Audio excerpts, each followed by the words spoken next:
Hello friends, welcome back to our my YouTube channel Mr and Mrs ವೈಕ್ಯಾಪ್. ಇವತ್ ನಾನ್ ಏನ್ ಮಾಡ್ತಿದ್ದೀನಪ್ಪ ಅಂದ್ರೆ ಕಾಯಿ ಚಿತ್ರಾನ್ನ. ಇದನ್ನ ಹುಳಿಯನ್ನ ಅಂತಾನೂ ಕರೀತಾರೆ. ಇದನ್ನ ನನಗೆ ನಮ್ಮ ಅಜ್ಜಿ ಹೇಳ್ಕೊಟ್ಟಿದ್ದು. ಕ್ವಿಕ್ ಆಗಿ ಹಾಗೂ ಬೇಗ ಈಸಿಯಾಗಿ ಮಾಡ್ಕೋಬಹುದು.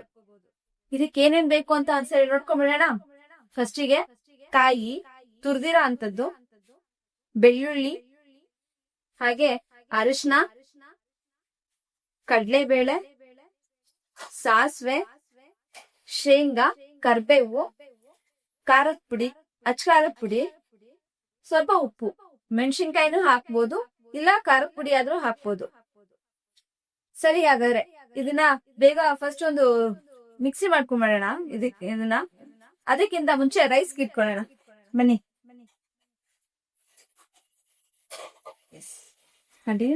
ರೈಸ್ ಇಟ್ಕೊಂಡಾಯ್ತು. ಈಗ ಇದಕ್ಕೆ ಮಿಕ್ಸಿಗೆ ಹಾಕ್ಬಿಡೋಣ. ಫಸ್ಟ್ ನಾನು ಪೂರ್ತಿ ಒಂದ್ ಕಾಯಿ ತಗೊಂಡಿದೀನಿ.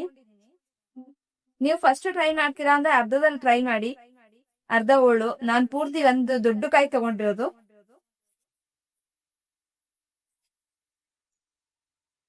ಸಾಸಿವೆ, ಇದು ರುಬ್ಬಕ್ಕೆ ಸಾಸಿವೆ ಹಾಕ್ಬೇಕು. ಇದಕ್ಕೆ ನಾನು 1 ಇಂದ 2 ಟೀ ಸ್ಪೂನ್ ಹಾಕಿದ್ದೀನಿ. ಸ್ವಲ್ಪ ಅರಿಶಿನ,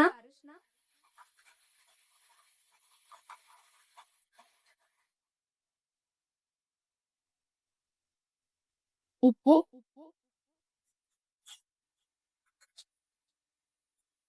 ರುಚಿಗೆ ತಕ್ಕಷ್ಟು ಉಪ್ಪು ಹಾಕಿ ನೋಡ್ಕೊಂಡು ಹಾಕೊಳ್ಳೋಣ. ಬೇಕಾದ್ರೆ ಅನ್ನ ಕಲ್ಸ್ಬೇಕಾದ್ರೆ ಜಾಸ್ತಿ ಖಾರ ಅಂತ ನೋಡೋಣ. ಆಮೇಲೆ ಖಾರದ ಪುಡಿ 3 ಇಂದ 4 ಸ್ಪೂನ್ ಹಾಕ್ತೀನಿ. ಒಗ್ಗರಣೆ ಬೇಕಾದ್ರೆ ಹಾಕೋಬಹುದು, ಖಾರ ಕಮ್ಮಿ ಆಯ್ತು ಅಂದ್ರೆ. ಬೆಳ್ಳುಳ್ಳಿ ಏನಿಲ್ಲ ಅಂದ್ರೆ ಒಂದು 10 ಬೆಳ್ಳುಳ್ಳಿ ಹಾಕೊಳ್ಳಿ. ನಾನು ಪೂರ್ತಿ ತಗೊಂಡಿರೋದ್ರಿಂದ ಒಂದು 10 ಇಂದ 12 ಬೆಳ್ಳುಳ್ಳಿ ಹೆಸರು ಹಾಕೊಂತ ಇದ್ದೀನಿ.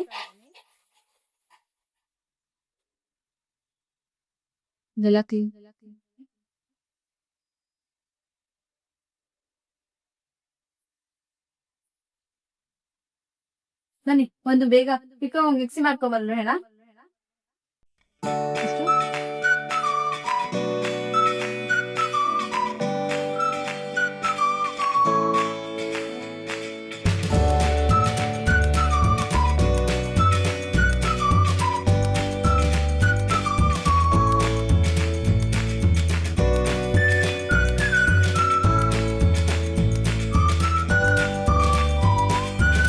ಸ್ವಲ್ಪ ನೀರ್ ಹಾಕೊಂಡು ರುಬ್ಬೇಕು. ಮಿಕ್ಸಿ ಆಗಿದೆ. ಮಿಕ್ಸಿ ಆದ ತಕ್ಷಣ ಇವಾಗ ಒಗ್ಗರಣೆ ಹಾಕೋಣ. ಒಗ್ಗರಣೆಗಿಂತ ಮುಂಚೆ ಫಸ್ಟ್ ಬಾಣಲಿ ಇಟ್ಕೊಂಡು ಶೇಂಗಾ ಕರ್ಕೊಂಡ್ಬಿಡೋಣ. ಶೇಂಗಾನ ಸ್ವಲ್ಪ ಎಣ್ಣೆ ಫ್ರೈ ಮಾಡ್ಕೊಳ್ಳೋಣ.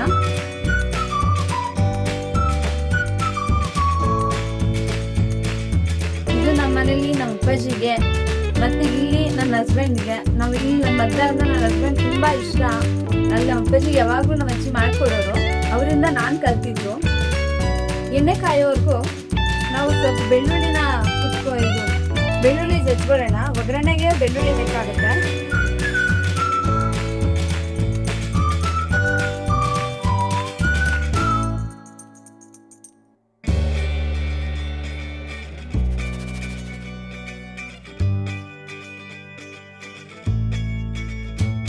ಶೇಂಗಾ ಆಗಿದೆ, ಕಡಿತಾ ಇದ್ದೀನಿ.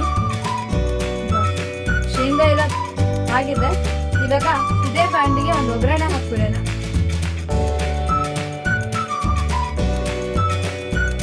ಫಸ್ಟು ಇದಕ್ಕೆ ಬೆಳ್ಳುಳ್ಳಿ ಹಾಕೋಣ. ಒಂದು 5 ಇಂದ 6 ಬೆಳ್ಳುಳ್ಳಿ. ಎಷ್ಟು? 5 ಇಂದ 6 ಬೆಳ್ಳುಳ್ಳಿ. ಆಮೇಲೆ ಕಡಲೆಬೇಳೆ ಒಂದು ಎಷ್ಟು ಬೇಕೋ ಅಷ್ಟು, ಸ್ವಲ್ಪ ಜಾಸ್ತಿ ಹಾಕಿದ್ರೆ ಚೆನ್ನಾಗಿ ಟೇಸ್ಟ್ ಚೆನ್ನಾಗಿ ಕೊಡುತ್ತೆ. ಆಮೇಲೆ ನಾನು ಒಣಮೆಣಸಿನ್ಕಾಯಿ ಹಾಕ್ತಾ ಇದ್ದೀನಿ ಒಗ್ಗರಣೆಗೆ, ಫ್ಲೇವರ್ಗೋಸ್ಕರ.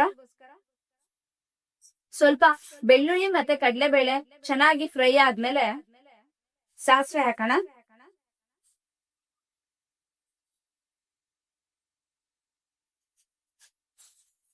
ಇದು ಸ್ವಲ್ಪ ಫ್ರೈ ಮಾಡ್ಕೊಂಡು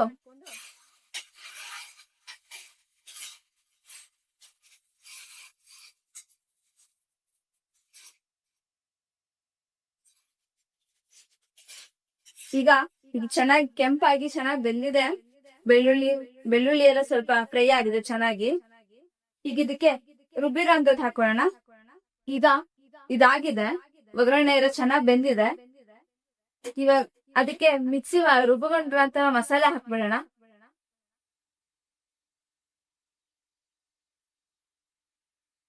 ಇದನ್ನ ತುಂಬಾ ನುಣ್ಣಗೆ ರುಬ್ಬಾರ್ದು, ತುಂಬಾ ಪೇಸ್ಟ್ ಆಗ್ಬಾರ್ದು, ಸ್ವಲ್ಪ ತರಿ ತರಾನೇ ಇರ್ಬೇಕು.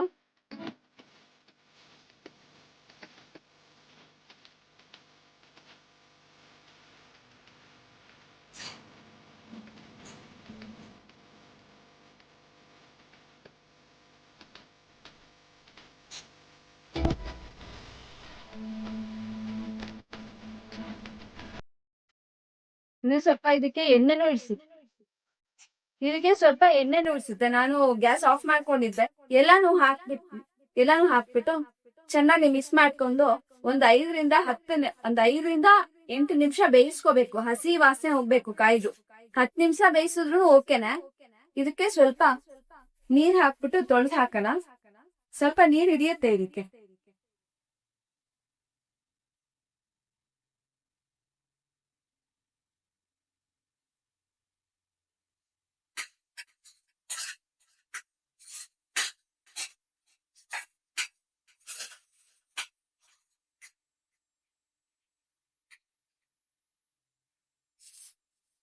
ಸ್ವಲ್ಪ ಚೆನ್ನಾಗಿ ಬೇಯ್ಬೇಕು. 5 to 10 minutes ಬೇಯ್ಬೇಕು. ಇದು ಸ್ವಲ್ಪ ಎಣ್ಣೆ ಹಾಕ್ಬೇಕು, ಇನ್ನ ಸ್ವಲ್ಪ ಎಣ್ಣೆ ಹಿಡಿಯುತ್ತೆ.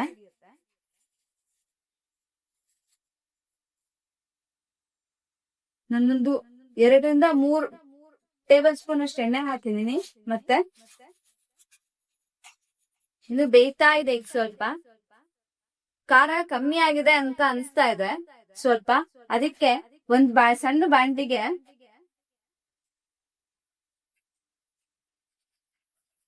ಎಣ್ಣೆ ಕಾಸ್ಕೊಂಡ್ ಸ್ವಲ್ಪ ಖಾರದ ಪುಡಿನ ಬಿಸಿ ಮಾಡಿ ಹಾಕೋಣ ಎಣ್ಣೆಲಿ. ಇಲ್ಲ ಅಂದ್ರೆ ನೀವ್ ಹಂಗೆ ಹಾಕ್ಬಿಟ್ರಿ ಅಂದ್ರೆ ಖಾರದ ಪುಡಿ ಹಸಿ ಸ್ಮೆಲ್ ಖಾರ ಹೊಡಿಯುತ್ತೆ. ಅದಕ್ಕೋಸ್ಕರ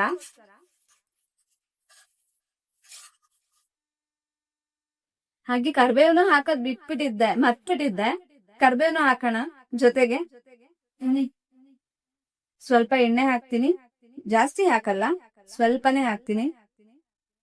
ಇವಾಗ ಒಂದೂವರೆ ಟೇಬಲ್ ಸ್ಪೂನು ಸ್ವಲ್ಪ ಖಾರದ ಪುಡಿ 2 ರಿಂದ 3 ಸ್ಪೂನ್ ಹಾಕಿ. ಖಾರ ನೋಡ್ಕೊಂಡು ಹಾಕಿ. ನೀವುನು ಖಾರ ಕಮ್ಮಿ ಆಗಿದೆ ಅಂತ ನಾನು ಸ್ವಲ್ಪ ಖಾರದ ಪುಡಿ ಹಾಕ್ತಾ ಇರೋದು. ಖಾರದ ಪುಡಿನ ಯಾವಾಗ್ಲೂ ಎಣ್ಣೆ ಕಾದ್ಮೇಲೆ ಗ್ಯಾಸ್ ಆಫ್ ಮಾಡ್ಬಿಟ್ಟು ಹಾಕ್ಬೇಕು. ಯಾಕೆ ಅಂದ್ರೆ ಆ ಫ್ಲೇಮ್ಗೆ ಖಾರದ ಪುಡಿ ಫುಲ್ ಒತ್ತದಂಗ ಆಗ್ಬಿಡತ್ತೆ, ಮೀನ್ಸ್ ತುಂಬಾ ಕಪ್ಪಾಗ್ಬಿಡತ್ತೆ. ಅದಕ್ಕೋಸ್ಕರ ಈಗ ನಂಗೆ ನಮ್ಮಮ್ಮ ಹೇಳ್ಕೊಟ್ರು. ಆ ಎಣ್ಣೆ ಬಿಸಿ ಇರುತ್ತಲ್ಲ, ಅದಕ್ಕೇನೆ ಖಾರದ ಪುಡಿ ಇದಾಗಿ ಫ್ರೈ ಆಗಿರುತ್ತೆ. ಸ್ವಲ್ಪ ಈಗ ಹಾಕೋಣ.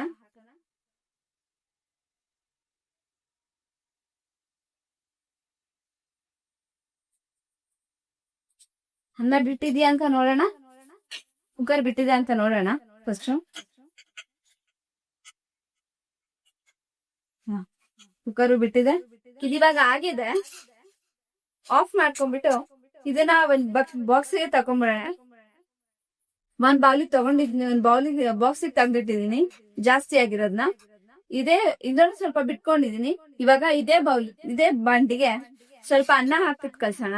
ಅನ್ನ ಎಷ್ಟ್ ಬೇಕೋ ನಿಮಗೆ ಅಷ್ಟ್ ನೋಡ್ ಕಲ್ಸ್ಕೊಡಿ. ಈಗ ನಾನ್ ಮಾಡಿರೋದು ಮಿನಿಮಮ್ ಅಂದ್ರೆ ಒಂದು 5 ರಿಂದ 6 ಜನಕ್ಕೆ ಆಗುತ್ತೆ. ಇದನ್ನ ನೀವು ಫ್ರಿಡ್ಜ್ ಅಲ್ಲಾದ್ರೂ ಸ್ಟೋರ್ ಮಾಡ್ಬೋದು, ಇಲ್ಲ ಅಂದ್ರೆ ಹಾಗೆ ಹೊರಗಡೆ ಇಟ್ಕೊಂಡು ಸ್ವಲ್ಪ ಬಿಸಿ ಮಾಡ್ಕೊತಾ. ಹೊರಗಡೆ ಇಟ್ರೆ 1-2 ದಿನ ಇರ್ಬೋದು, ಫ್ರಿಡ್ಜ್ ಅಲ್ಲಿ ಇಟ್ರೆ 4 ಡೇಸ್ ಇರ್ಬೋದು. 4 ಡೇಸ್ ಇರುತ್ತೆ. ಓಕೆ, ಅನ್ನ ಆರಿದೆ ಅನ್ಕೊಂತೀನಿ. ಕಲಿಸ್ಬಿಡ. ಇನ್ನು ಸ್ವಲ್ಪ ಖಾರ ಬೇಕು ಅನ್ಸುತ್ತೆ. ಇದನ್ನೆಲ್ಲ ಹಾಕಿ ಚೆನ್ನಾಗಿ ಕಲಿಸ್ಬಿಟ್ಟು ಇವಾಗ ಇದಕ್ಕೆ ಒಂದ್ ಸ್ವಲ್ಪ ನಿಂಬೆಹಣ್ಣು ಸ್ವಲ್ಪ ಫ್ಲೇವರ್ ಚೆನ್ನಾಗಿರುತ್ತೆ ಅಂತ ಸ್ವಲ್ಪ ಶೇಂಗಾ ಮೇದ್ ಹಾಕೊಡಿ. ಅದಕ್ಕೆ ಹಾಕ್ಬಿಟ್ರೆ ಏನಾಗುತ್ತೆ ಅಂದ್ರೆ ಬೇಯಿಸ್ಬೇಕಾದ್ರೆ ಶೇಂಗಾ ಮೆತ್ತಗಾಗ್ಬಿಡುತ್ತೆ. ಅದಕ್ಕೋಸ್ಕರ ಯಾವಾಗ ಕಲಿಸ್ತಿರಲ್ಲ ಅವಾಗ ಹಾಕಿ, ಚೆನ್ನಾಗಿರುತ್ತೆ.